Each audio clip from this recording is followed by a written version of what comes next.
Hello and welcome back once again to Finnegan's Wake, the project where I, Jeff, read the book Finnegan's Wake to you, internet person, whoever you might be. I read it one page at a time, one day at a time, put it up on the YouTube.com for you to listen to. Anyway, I'm just going to jump right into Finnegan's Wake, page number 204. Let us go. The freckled forehead. While you'd parse Cheressa, she hight her south, but she rose 2 feet higher in her asinine estimation, and steps on stilts ever since. That was Kiss You a Healing with the Bantut for balm. Oh, wasn't he the bold priest? And wasn't she the naughty Livy? Nautic Nam is now her Navan.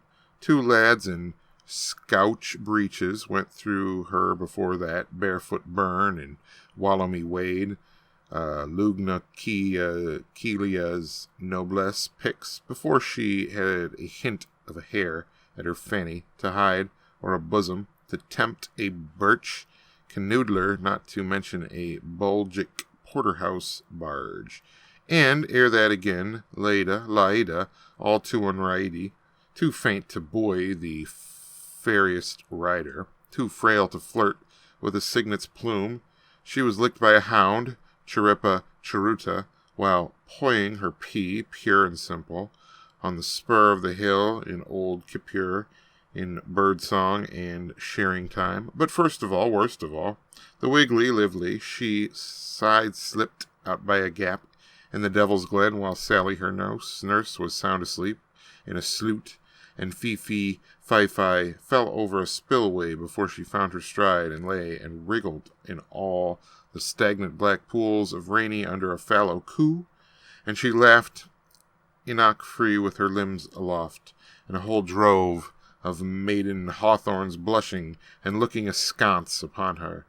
Drop me the sound of the fine horn's name, Mitu or Miti, some bogger was wisness, and drip me why in the Flenders was she frickled, and tickle me though she was Marcel waved, or was it weirdly a wig she wore, and which side did they droop their glows in the flory, a back to whist or a front to see, in fear to hear the deer so near, or longing loth, or loathing longing. Are you in the swim, or are you out? Oh, go in, go in. I mean, about what you know. I know right well what you mean, Ruther. You'd like the quaffs and gwimps, snouty, and me to do the greasy jub of an old Veronica's wipers. What am I rancing now, and I'll thank you? Is it a penny, or is it a surplice? Aaron, where's your nose? And where's the starch? That's not the Vesdra benediction smell. I can tell from here by their eau de colo, and the scent of her odor, they're Mrs. McGrath's. And you ought to have aired them. They've moist come off her. Creases in silk they are, not cramped in lawn. Baptiste me, Father, for she has sinned.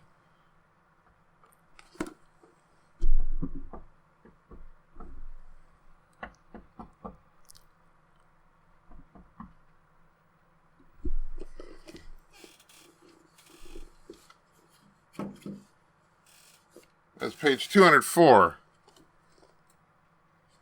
of Finnegan's Wake. Good night.